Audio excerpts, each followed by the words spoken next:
This is Thank You Mama weekly lessons from mothers all around the world.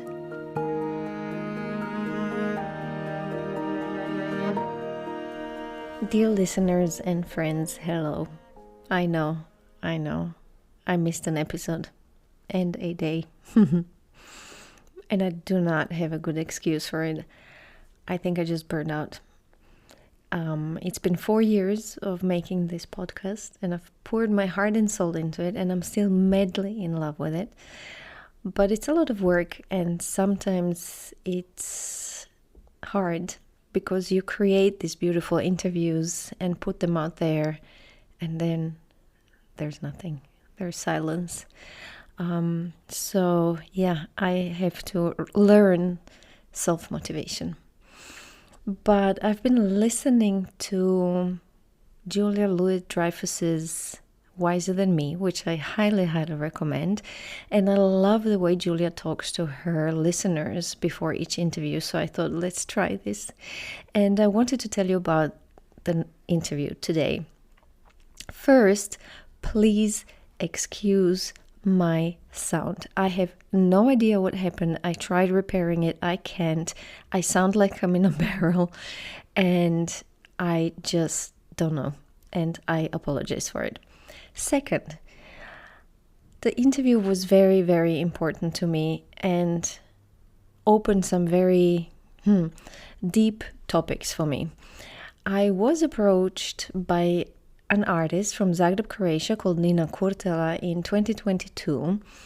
And Nina told me she inherited from the city of Zagreb my mom's art studio. And she was so touched by being in her creative space that she started an art project based on my mom's work and legacy. And one of the things she was doing was collecting an archive and the whole history of my mom's creative work. And she wanted to interview me. She interviewed other people and get photographs and inputs from me. And back then I felt a little offended, angry. It was 6 years since my mom died, and I still felt very possessive of her, and I felt like Nina is trying to steal my mom from me. I felt like, who is this woman, and why does she want to take over my mom? It took deep soul searching. It took speaking to my best friend in Zagreb, who's known my mom since we were kids and who's also an artist, who said to me, but you're crazy. It's amazing that young people are inspired by your mom and want to continue her work or be inspired by her work.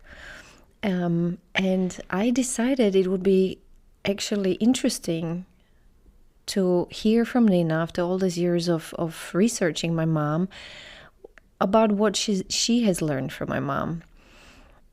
So we scheduled an interview, and I went through a little crisis. I was still torn about Nina stealing my mom. And finally it dawned on me that until now, the public persona that was my mom, and my mom was always one and the same for me. And I just realized that there is a public persona, which Nina is working with, for instance, and then there's my mom, and that nobody can steal. Nobody could get into this relationship. And it made me think about famous people and their anger with paparazzi, because I was always like, you are famous, it's part of it, deal with it. But it made me understand that just because we know so much of somebody and they share themselves in the public space, it does not mean we know them at all. Anyway, this for me was a big, big breakthrough. And Nina and I had a beautiful, beautiful conversation. We spoke about midlife crisis in women and the struggles in midlife and why it's important to keep going exactly at this time and not give up, and generally how important it is for women not to give up on themselves, because Nina's mom went to the same art school like my mom, to the Academy of Fine Arts, and graduated from there and had a very similar start in her life. But then at one point she just gave up on all of that, in contrary to my mom, who had two parallel careers. And talking to Nina about this, it dawned on me how in all these 160 interviews, I never heard from a guest that she was grateful for her mom for, I don't know, staying at home, baking cookies, ironing, keeping the house clean. I think we have to think about this, that when children are little, even when they were teenagers, I as a teenager was quite jealous of all the friends who had freshly made school sandwiches, which I never had. But later on, we realize how important it is that our mothers become role models for us in being independent and never giving up on yourself, being your own person, your own fulfilled person, and fulfilling your potentials and your dreams. So in that sense, here is Nina Kurtela talking about lessons she learned from my mom and from her mom. Welcome back to Thank You, Mama, and stay with me. We have very, very beautiful interviews coming up.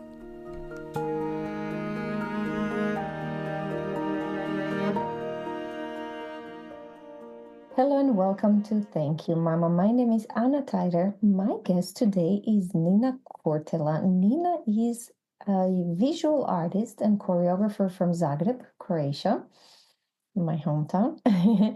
And in her work, Nina is exploring topics such as labor, identity, belonging, and home. She creates videos, installations, performance, choreography, and dance, and her work is presented internationally in a variety of different contexts, in museums and galleries, theaters, dance and film festivals, in beautiful cities such as Berlin, Vienna, Zagreb, Paris, Tokyo, London, etc. Now, there is a very, very, very interesting story about Nina. It starts with the city of Zagreb. The city of Zagreb has a few artist studios which it gives or allows artists to use. And when my mom passed away, Nina ended up having or being granted my mom's old artist studio.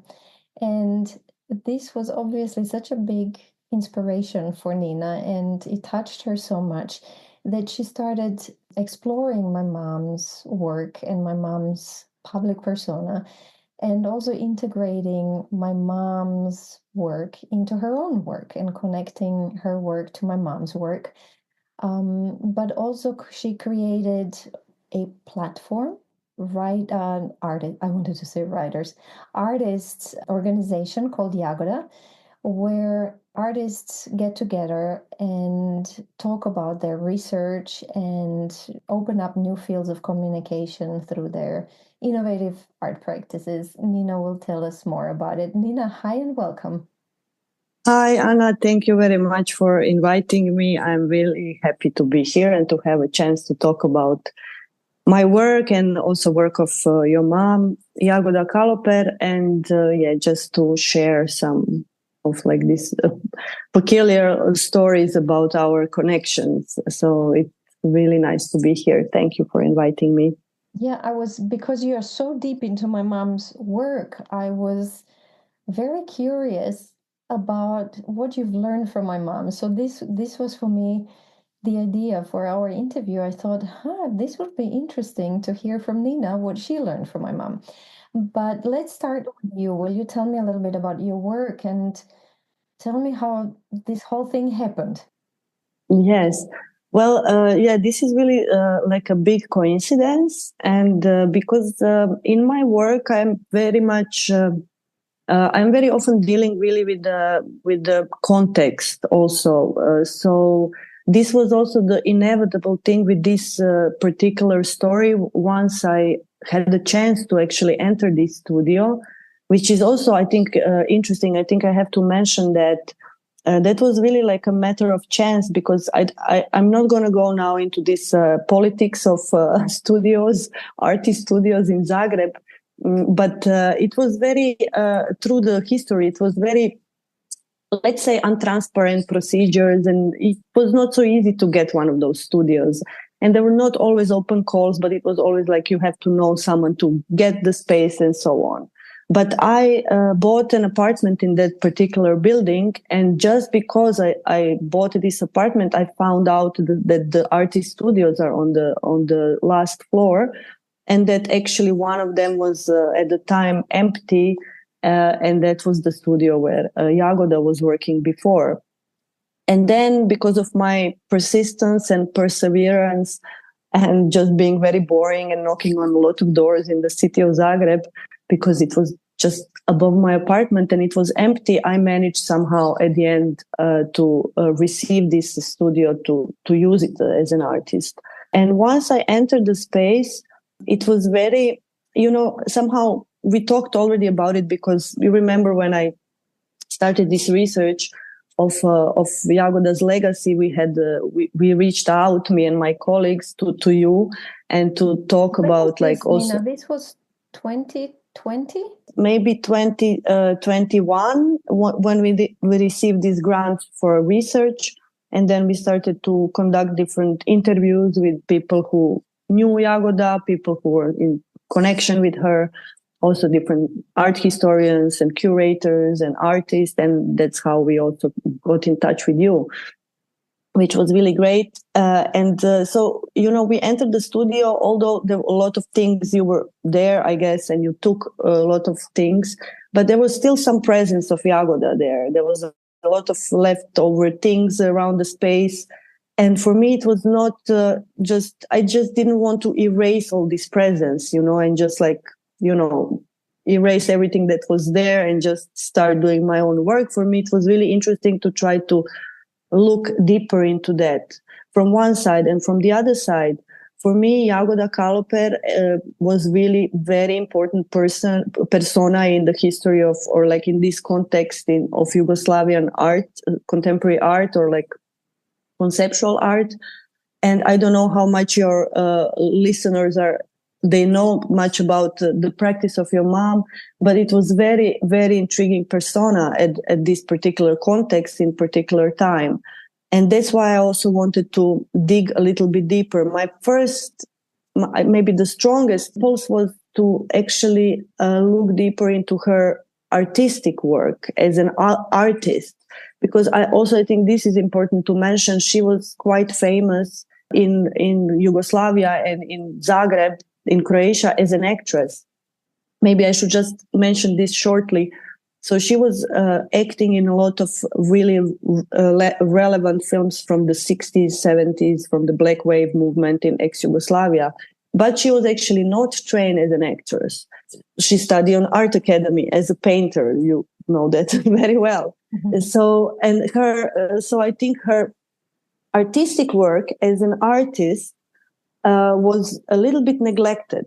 Well, some people didn't even know that she was actually a painter and an artist.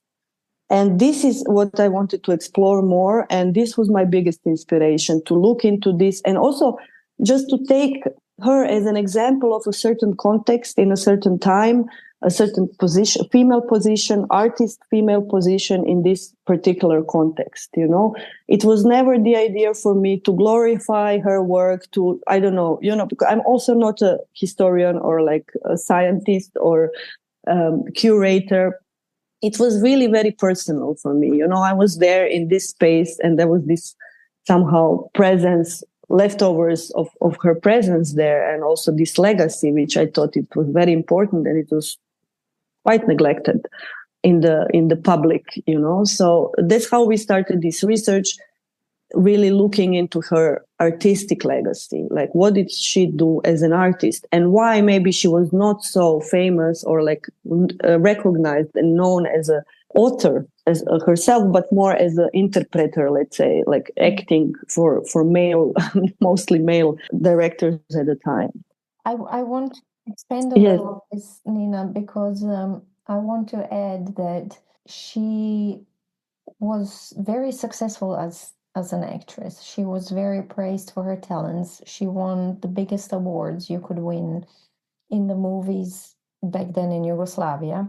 She was really praised and acknowledged for her talent, A, and B, for whatever reason, and this is a long other conversation, she never minded taking her clothes off on the screen. She used her nudity to portray the women she was portraying in all of their aspects, including their sexuality. And this was revolutionary back then in Yugoslavia. And as she told me, she got a stamp as, you know, exactly the sex symbol. Objectified. Yes, she was objectified. She was a sex symbol.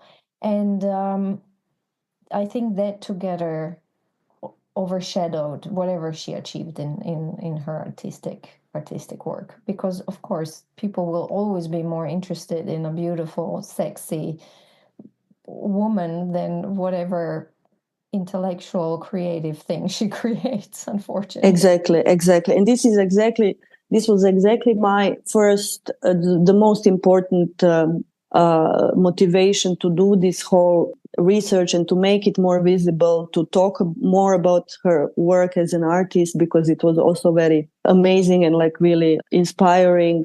And also, as I said, just to take this really as one of the examples of a certain context and certain time in Yugoslavian or later Croatian context, which I think it shows a lot and we can learn a lot from that. And things did not actually change much, although we think that it's different now. But so this was maybe something that still now it's important to talk about it today and to learn and to reflect constantly on that.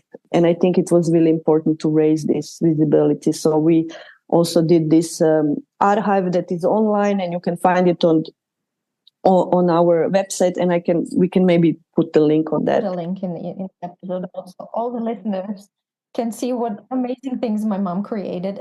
Yes, and there is also like a lot of interesting texts that you can read from also my collaborators that I have to mention, like Sara Simic, that was doing this research with me. She's a researcher and anthropologist. She's also working a lot with visual anthropology, interested in women in film. And she wrote a really very interesting also reflection on this whole idea. So you can read a bit more there about this whole idea. I think it's so that we don't have to talk about it here, not to take too much space. Before we move to a different topic, what we should mention also is that as much as Jagoda was awarded and recognized for her work on film, she was equally awarded for her visual. Yes. Visual. She won many awards, especially for her graphic design for books, children's books that she did. Was very successful and very recognized as an artist as well. Exactly. And especially, I would just mention this work that she did, the last film she did, Women in Mirror, if I'm not mistaken, it's a right translation to English, where she actually, I think this is really important and relevant work, where she is actually taking a camera in her own hands and reconstructing some of the scenes from the movies that she was acting in. And she's doing this film she was around 60 at the time, if I'm not mistaken. So later in her life.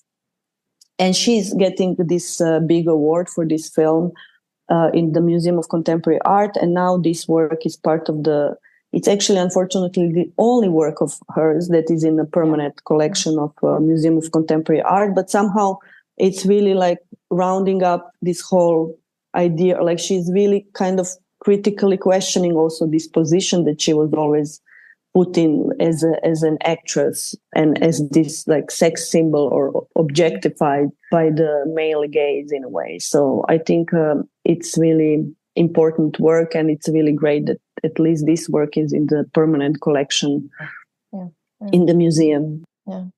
Nina, a few questions. So yes. It sounds like you knew about Jagoda and her work before you entered the studio. Well, I also didn't know as much as I know now. I just knew that there was this, gap between the way she was perceived by the general public and actually her real artistic practice. Of course, I watched the movies and I knew her from as an actress, but I was not that much familiar with her artistic practice, and this was exactly the reason why I wanted to dig deeper into this. The funny coincidence is that the year when she got this award in the Museum of Contemporary Art for her work, A Woman in the Mirror, we were both nominated for that prize. There was a lot of artists, I think 15 other artists. Mm-hmm. And I also showed one of my works there at the time. Mm-hmm. And this is how I actually really got to know her work. I haven't really knew her work before. Mm-hmm. And then I started to look deeper into the work, and especially was interested in the early works from the 60s and 70s around Esce and Koščević, and yes, and also this whole diversity, because she was doing so many different things, from design and from graphic design and books and so on. But yes, I wasn't aware of many of the things before, unfortunately, as the general public as well is not. Now I'm curious to hear, what do you find inspiring about her? And I don't know if they should be two different questions, because I want to also hear what you learned from her. You could decide if you want to separate these into two questions. Yeah, let's see. I will start to talk and we see if it all rounds up together. I think that what was also from the beginning, I felt somehow related to that, is that she was, for that time at least, it was really like she was working in so many different mediums and in so many different ways she was expressing herself, which was not a common, usually you had like painters or sculptors. And just this fact that she was also taking these different positions as an actress and then as well as an author was really important for me and inspiring, because I can relate to that in a way, because I also have this background of being an artist, visual artist, but as well a dancer. And I was dancing a lot for other choreographers through my career. As a contemporary dancer, it's a bit different than being an actress, but it's again this position of, it's this question of authorship, like how much is that really yours, or you are actually interpreting something for someone else. And this is something that I could learn a lot from looking into Jagoda, that how important it was, or actually how progressive she was already at that time, that she was like so multimedia, working with so much different mediums and taking different positions. And that this didn't stop her. She didn't want to define herself just doing one thing or just being that, but being really open in that sense, and very progressive, I would say, in that approach to her creation. Also, I think through the research, we found that she was also very much really this like social butterfly, being like super, everybody loved her. She was always like hosting people, bringing people together.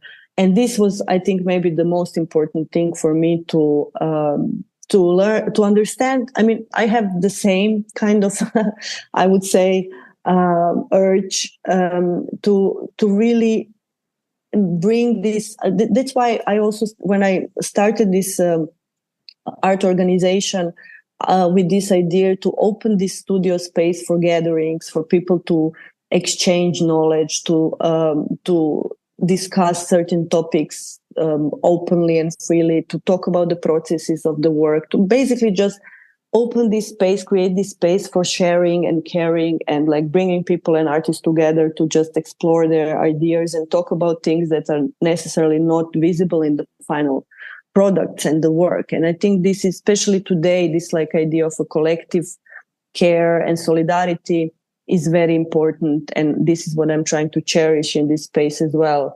And this was definitely very much inspired by her, persona and the way she was. And this is what we are trying to take to this space as well. So definitely that as well.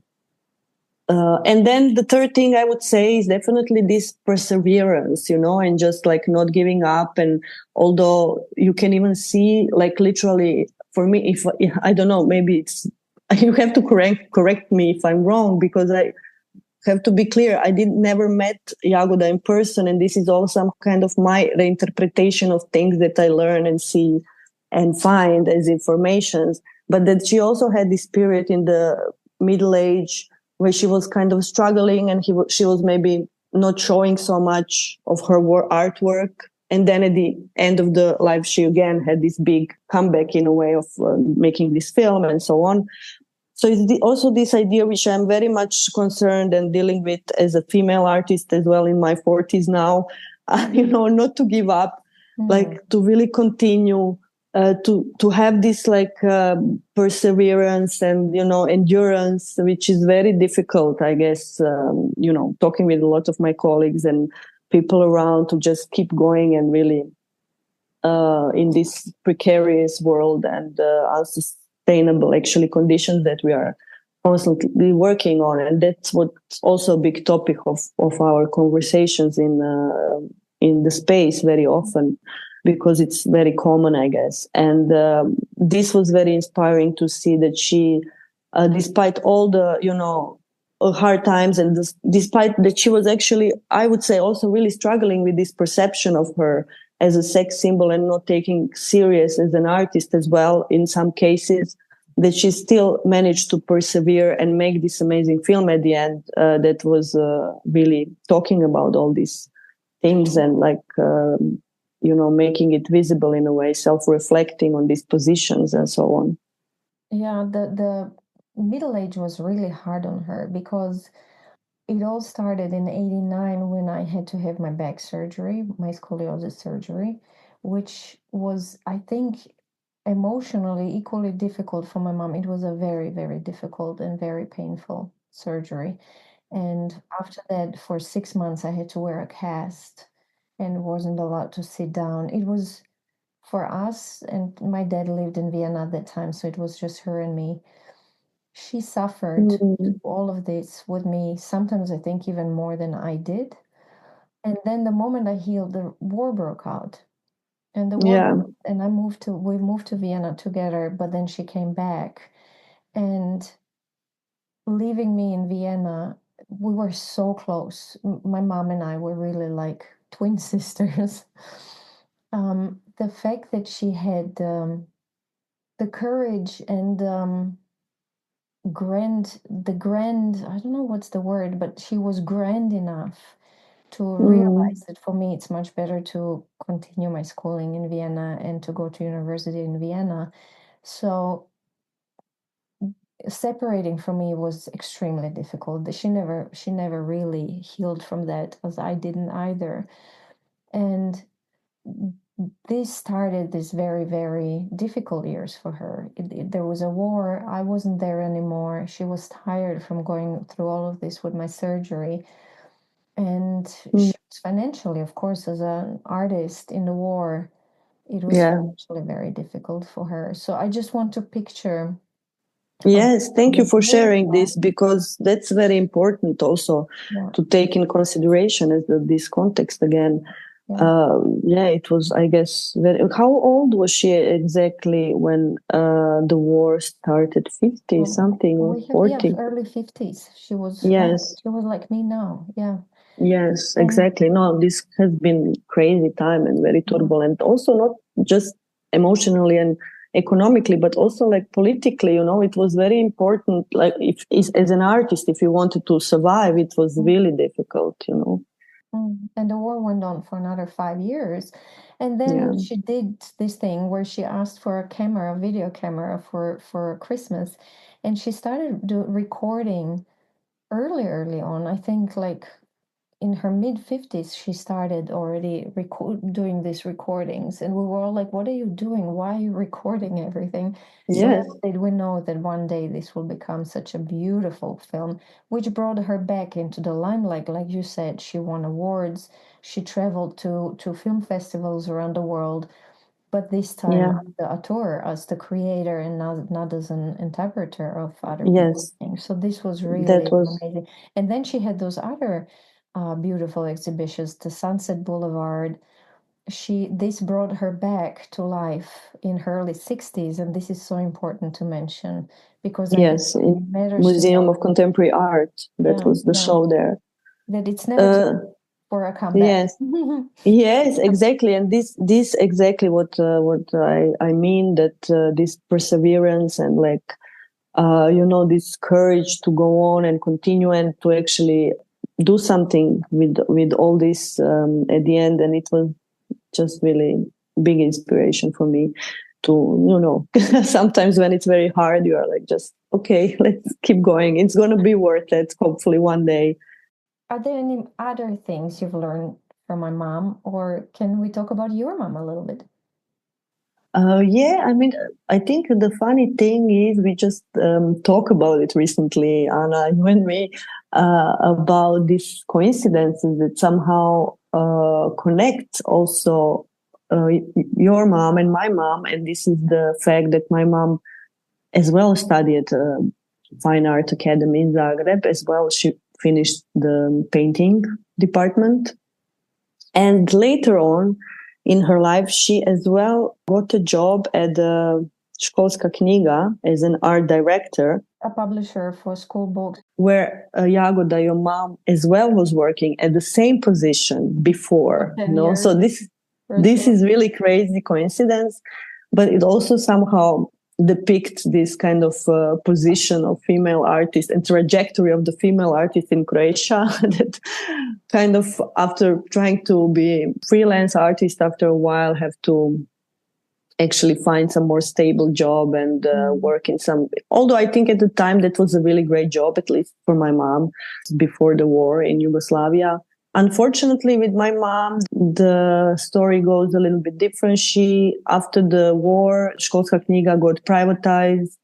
Most of the people lose their jobs, including my mom, and she actually kind of gave up. I guess this was also this kind of time in her life, in her middle age, where she just didn't have, also after the war, going through so much. She was also a little bit sick after that, and then she just kind of gave up, unfortunately, on her work and on her art, and she just stayed at home, which doesn't necessarily need to be a bad thing, Sometimes it's also good to just accept that and enjoy this kind of life. But for me, it's very interesting to look at these two examples. Yeah, I'm still struggling now in my 40s, thinking of like, if I can really make it and really continue as an independent artist. I don't have, for last 15 years or even more, I've been working and living only from my art, which has been difficult at times, but still I'm kind of managing, which is also in a way a privileged position. Not so many artists can do that. But I still think that from my mom's example, I wouldn't like to give up like that, I think I want to continue. And this is what I think I learned from her, that I want to take another path, not the one she took, actually. For now, let's see, in a few years, if I will still have this endurance in me and this energy to fight, the precarity the way I do so far. It's really tiring, and that I know from my mom. I know. I remember. I mean, there were so many months where we would not have money to pay, the basic bills, and it was like, where the hell is this money gonna come from? Yeah. I think this is a really also important topic, especially within the art context and the art world, this unstable, precarious, unsustainable way of living that we all have to endure in order to do what we do. And this is affecting a lot of artists, a lot of my colleagues, me included, in our mental health, existential crisis, everything. It's really a special, I think, situation that not so many people can really understand, that are not in this art world or related in some way. So I think that's also really important to understand once one is talking about Jagoda's work or any other, artist, especially female artist, through their careers. Yeah, that took a big toll on her. That yes, of life. I can imagine. But she still did it, and she made this wonderful film, and she also talked about all these important topics. And I think now we can just learn from that. And that's the point also of our organization, to kind of raise this visibility and this question. What's important, what's interesting is, I think we never feel we did it completely. Like, Jagoda always thought she could have done more. Yeah, I know Better or that different. feeling. Yeah. Yeah. Yes, I know that feeling. Yes, Yeah. exactly. We are our worst enemies. Yes, this now sounds very sad, but I think it's not. We should really, cherish that and kind of, honor her legacy because it was very brave and important position, female position at the time. Definitely, I would say, definitely revolutionary, especially what you were also mentioning with taking her clothes off in the films that in Yugoslavia at the time, that was really very progressive and brave and like free. And also this talking about all these rights that we can, I mean, it's a long topic, but yeah, I think this is, so now I don't know if, I mean, I mentioned to you that now I'm making this exhibition that will be in Museum of Contemporary Art in Zagreb, somehow also in relation to her work. And the show is now in preparation. It's going to open in January, on the 23rd of January. I will explore all these topics there, but also show some of my works. And the idea is to bring also all this research and all this work that came out of it into this kind of institutional context, which is quite important. The Museum of Contemporary Arts in Zagreb. It's very exciting. I hope I'll make it to Zagreb. Yes, I hope so too. Exhibition. Nina, thank you so much for being my guest. And thank you so much for inviting me and to in general to keep this dialogue going, which is also very important for me. Yeah. And I want to say a big thank you for keeping my mom's legacy and her work alive. It's my honor. Yeah, yes. It's so important. And thank you for sharing the lessons you learned from her. Thank you for giving me this space to share it. And hopefully we see each other in Zagreb, in the Museum of Contemporary Art with your mom's and my work together. That would be fun.